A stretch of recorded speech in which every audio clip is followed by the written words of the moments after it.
Okay, hola a todos. Me llamo Jay Vandenbrink y soy el gerente de programa de América Latina.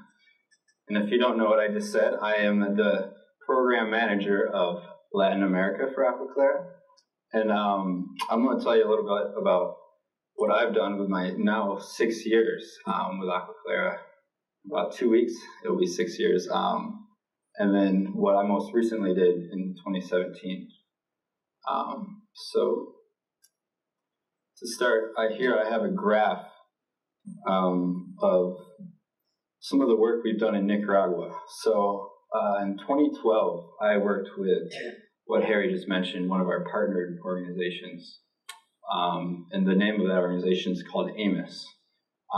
AMIS is an incredible organization that works in probably 31 of some of the most remote areas of Nicaragua, places that there aren't even roads to. You got to take horses to get to these areas. In fact, a road was built just before I got to a village once. But I spent 6 months with this organization. And there, I'm a biologist by trade. I study at Hope College. But there I tested 500 of our biosand filters that have been in place since 2008. And they were all working quite well, and people were happy to see me test them. But yeah, I spent 6 months making sure our technology was still working. And that's kind of how I started off with Aqua Clara. Throughout the years, we've continued our work there. And even before I was there, of course, we had the biosand filters and our first actually arsenic heavy metal filters, which I'll mention about. But here, this graph actually shows we have worked with many universities in Latin America, but the main engineering university of Nicaragua, which is in Managua, is where Mario Benavides, our director in Nicaragua, with his partner organization called Aqua Clara, he graduated from there. He's a chemical engineer. And so naturally, they saw our technology, and there's a couple of people who got their master's degree working with it. And this graph shows what they did. And so obviously our first filter was a biosand filter in Nicaragua. And this shows how it works, and it's paired with our heavy metal household filter actually too. So this graph actually shows that it works. To tell you a little bit about a biosand filter, there's a layer called the Schmutzek layer, which is basically probiotics, killing bacteria first. And that graph right there shows that it takes about 21 days for that layer to actually work and do a lot of the filtration before it goes through the sand. And that other graph just shows you that the arsenic filter along with the biosand filter works together. So a lot of our stuff is here studied at MSU before it gets brought in the field, but also restudied in countries such as Nicaragua and in Mexico. So to get that was a little background of what I've done, but I'm going to bring you through some of the most recent trips. So I just mentioned how we have the biosand filter with the arsenic heavy metal filter. Well, in April of 2017, we found out an area that Mario found. It was more or less a slum outside the capital of Managua, Nicaragua, called Tipitapa, and it was where all the plywood was made for a long time. Its nickname is San Juan de Plywood, actually. And so we, with some Rotarians, actually built several arsenic filters, but along with our hollow membrane filters. So me being a biologist, I'm always intrigued by what you can't see. And so the water was clear enough in this area where we didn't need a biosand filter, so we used our hollow membrane filter instead.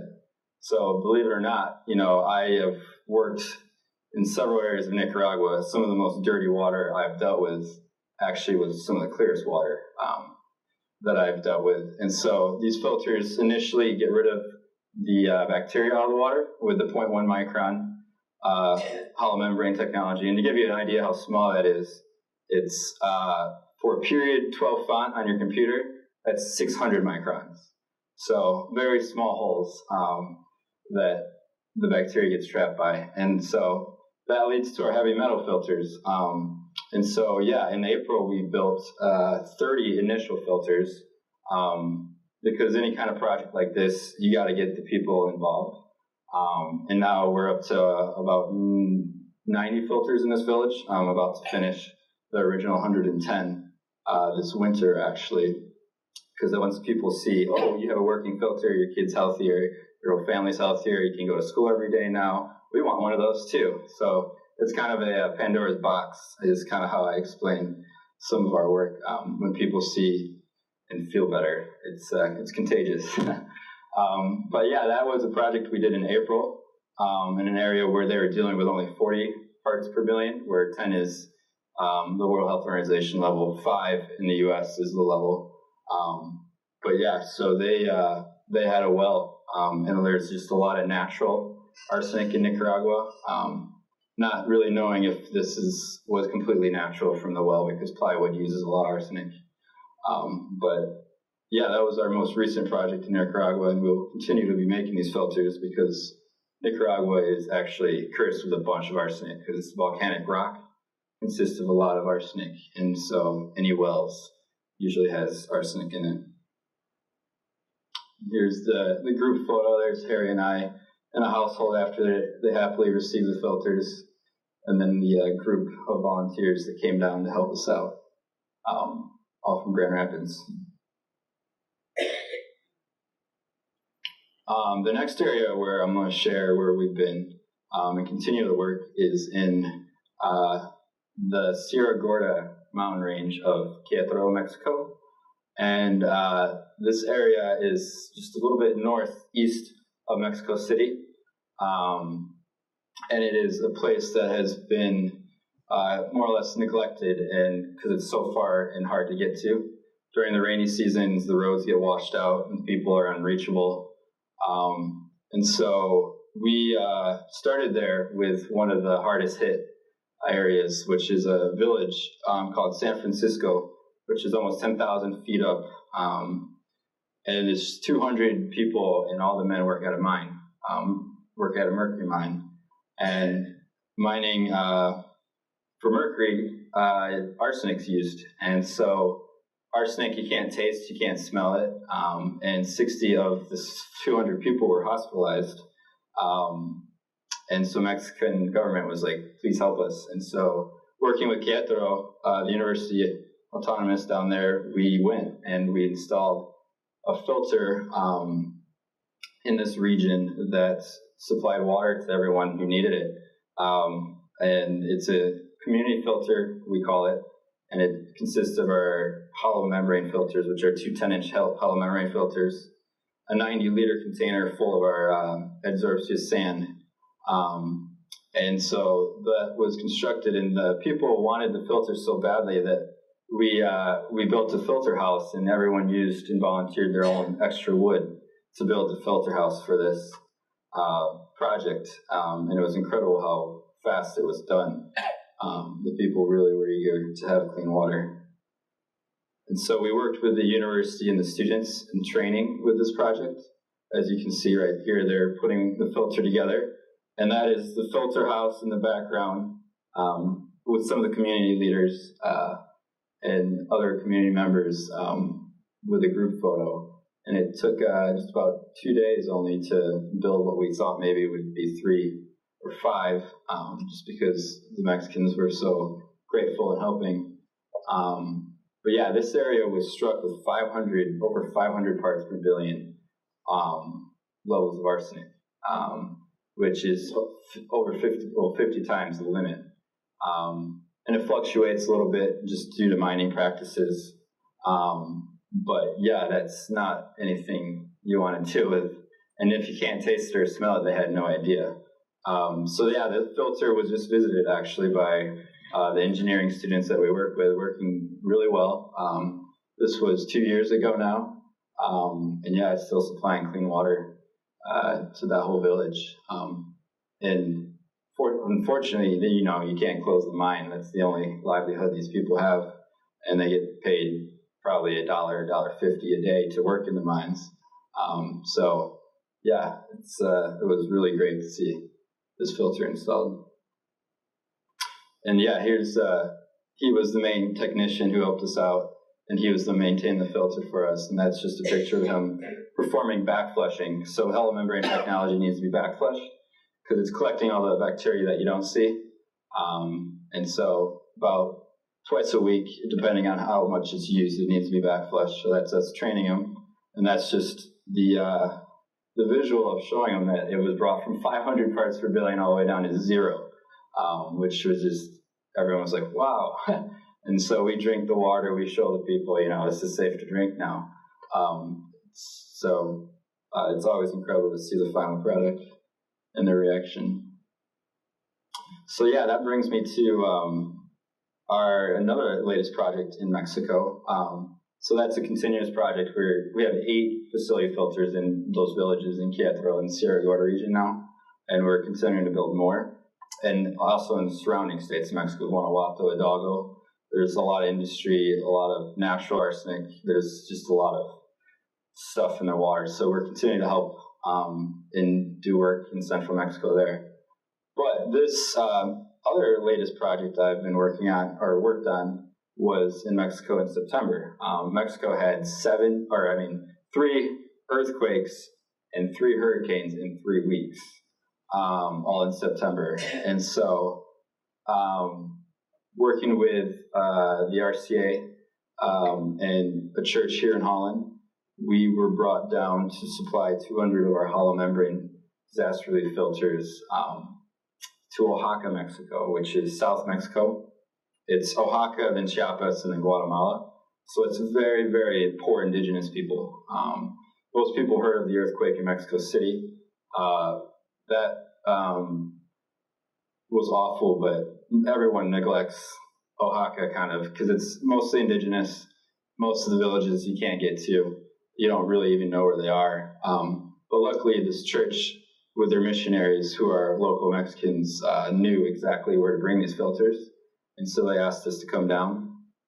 And so I went to 2 Presbyterian churches to train 2 different areas of Oaxaca, which were hit just incredibly hard by this earthquake. These are photos I took, and this is just even 3 weeks after it happened. About 50,000 homes were just completely leveled, and people were just living in the streets in tents. Just kids were just getting really sick. Salmonella was going around like crazy, and so they really needed filtration. And so I got to see ground zero of that all. But everyone at these 2 churches where I trained, one was right on the ocean, and they were very indigenous, not even speaking Spanish, a lot of the older people, and just not even making any money during the day. Usually we're talking about $2 or less, but some of these people don't even make money. They just live off the land. For lunch, they served me turtle eggs, which I, as a biologist and conservationist, did not eat, but they just don't know better. But that was kind of the scene with this project, because these people had nowhere to go or have any water to drink, because all their septic tanks had just completely shattered, and all that water got into their wells. So that was the main problem they were dealing with all the earthquake, and they just had no shelter at all either. So this is the first church we taught at. We brought 100 filters to one and 100 filters to the other, and those filters were rationed quite well. One filter was supplying clean water from up to probably 5 families, which is the beauty of hollow membrane technology. You put as much water through as you can get, unlike the bile sand filter. And so these people were incredible. They learned really quick, and the filters got distributed the next day, actually. And that was kind of a big city, but a poor city in that area. But the second area was the one on the ocean, which was a drive to get to, and that was very indigenous, as you see. A lot of these people I can't even use my Spanish with because they speak their own language. And they already were writing names down for the families they wanted to distribute the filters to. And It just was great to see. And the government was trying to help these people at this point, but they were out of water for 3 days, I think, by the time I got there. So they were just forced to drink the dirty water because the government was bringing clean water full of chlorine to the spots, but they just couldn't keep up. And some of these areas are just so hard to reach.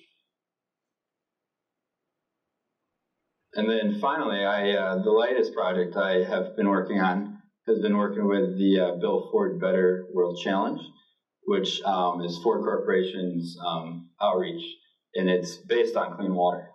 And so they reached out to us, and we've been working with them. And this was our first project with them, and we were invited to a slum just outside the town of Hermosillo, Mexico, which is, to the idea on the map, it's 4 hours straight south of Tucson, Arizona. So about 2.5, 3 hours from the border in the desert, Sonora Desert, which is the hottest place in Mexico. When I was there in September with the initial trip, it was heat index of 120 about, which is normal. But luckily, when we finally built these filters in December, it was 65 degrees, but sunny. But yeah, there we built 65 of our hollow membrane filters paired with arsenic heavy metal removal filters in an area that was quite sad to see. It was a bunch of women and children living, and none of the men were there anymore. They all wandered off, joined cartels, and just there was nothing left. So these children were some of the dirtiest children I've ever seen. And to tell you a little bit about their water is the government does supply water to them because it is the desert. They rely on the rain that comes in December and January every year to fill up their, they're basically just giant pond outside the city. But that water, as soon as it's pumped in by the government, all the children go to cool down in it. And that's on top of a mountain. So it's getting contaminated already, and that water was also full of arsenic. And because it's natural there, that's, you know, the kind of water they get, but it's clean, but not really. And so these filters were getting rid of bacteria, literally bathing water, and then the heavy metals after.